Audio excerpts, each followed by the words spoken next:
इस एपिसोड की शुरुआत होती है एक रेगिस्तान को दिखाते हुए, जहां लूसियन और जेरोम एक जंग के माहौल में फंसे हुए थे। पर लूसियन उसके साथ धोखा कर देता है। तभी एक आवाज़ आती है, वेक अप, और जेरोम जाग जाता है।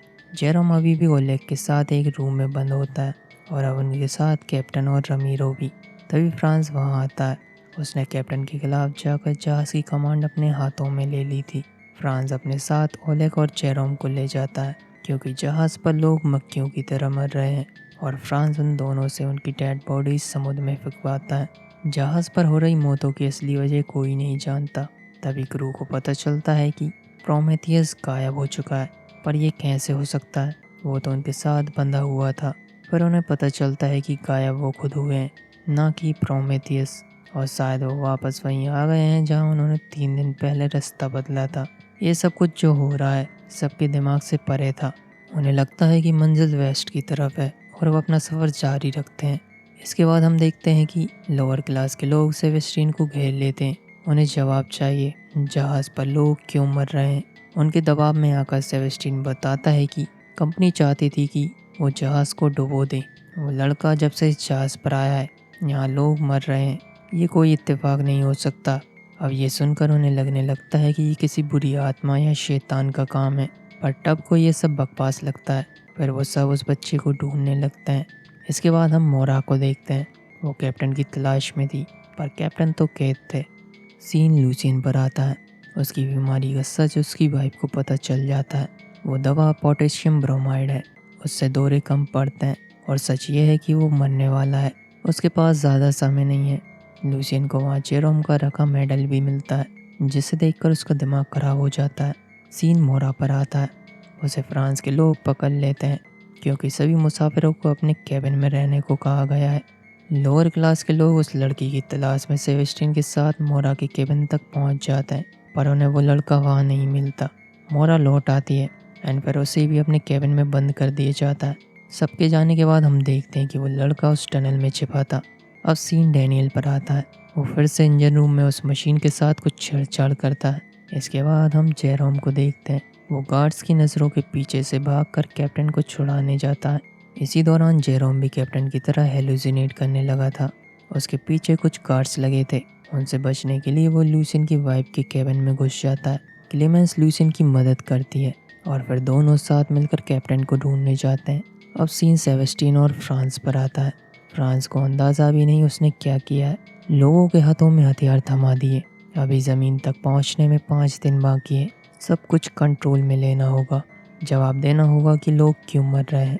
उन्हें वो देना होगा जो उन्हें चाहिए, और वो क्या है? वो लड़का।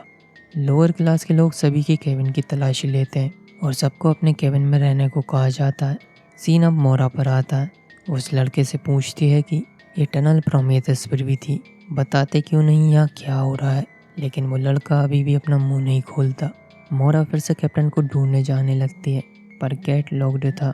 वो लड़का उस ग्रीन बीटल की मदद से उस रूम का लॉक खोल देता है। फिर वो दोनों उस बीटल को फॉलो करने लगते हैं। अब सीन कैप्टन और रमीरो पर आता है।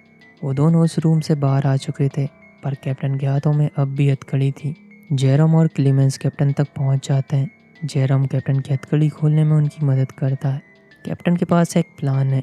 वो एक लाइफ बोट की मदद से केरबरोस से उतरकर प्रोमेथियस पर जाएंगे। शायद वहाँ टेलीग्राफ ठीक करके उन्हें मदद मिल सके। वो सब बोट तक तो पहुँच जाते हैं।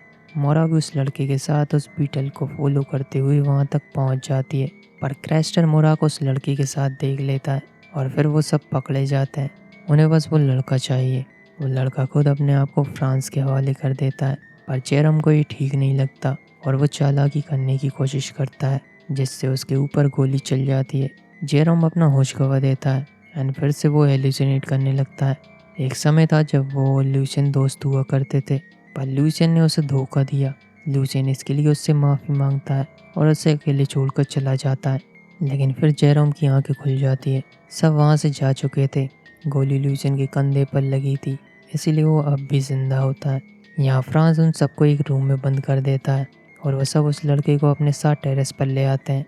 टब को ये सही नहीं लगता और वो क्रेस्टर को भी उनका साथ देने से रोकती है, पर वो उसकी बात नहीं समझता। सबको लगता है वो लड़का एक शैतान है। जो उसने प्रोमेथियस के साथ किया अब वो उनके साथ कर रहा है, इसलिए वो उसकी कुर्बानी देंगे। और समुद्र में फेंक देंगे। सीन जेरोम पर आता है। वो कैप्टन और सभी बंदी लोगों को छुड़ा लेता है। फिर वो सब भी टेरेस पर आ जाते हैं।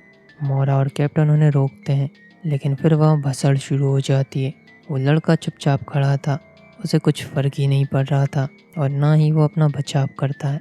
तभी क्रेस्टर की माँ उस लड़की को समुद्र में फेंक देती है। मोरा कुछ नहीं कर पाती और शॉक्ड रह जाती है। डैनियल मोरा को संभालता है और फिर कैप्टन के सभी साथी डाइनिंग हॉल में इकट्ठा हो जाते हैं। मोरा अब भी सदमे में होती है। उस लड़के ने खुद को बचाने की कोशिश तक नहीं की, जैसे कि वो कुछ जानता हो और उसे सब पता हो। फिर कैप्टन मोरा से एक सच पूछते हैं। उन्हें वो लॉग बुक मिल चुकी थी। उसमें प्रोमेथियस के मुसाफिरों की लिस्ट थी और उसमें मोरा का नाम था। मोरा को भी यकीन नहीं होता। तभी उस हॉल में एक कैबिनेट से कुछ आवाज़ और रोशनी आने लगती है। एकदम से सन्नाटा छा जाता है और फिर यहाँ आता है दिमाग का दही कर देने वाला एक ट्विस्ट। उस कैबिनेट के अंदर से वो लड़का बाहर आता है, सही सलामत और जिंदा। सबके सब हैरान रह जाते हैं और वो लड़का आकर मोरा से लिपट जाता है और सीन यहीं कट होता है। वीडियो कैसी लगी कमेंट में ज़रूर बताना, या लाइक बटन भी दबा सकते हो। तो फिर मिलते हैं अगले एपिसोड में। तब तक के लिए देखते रहिए।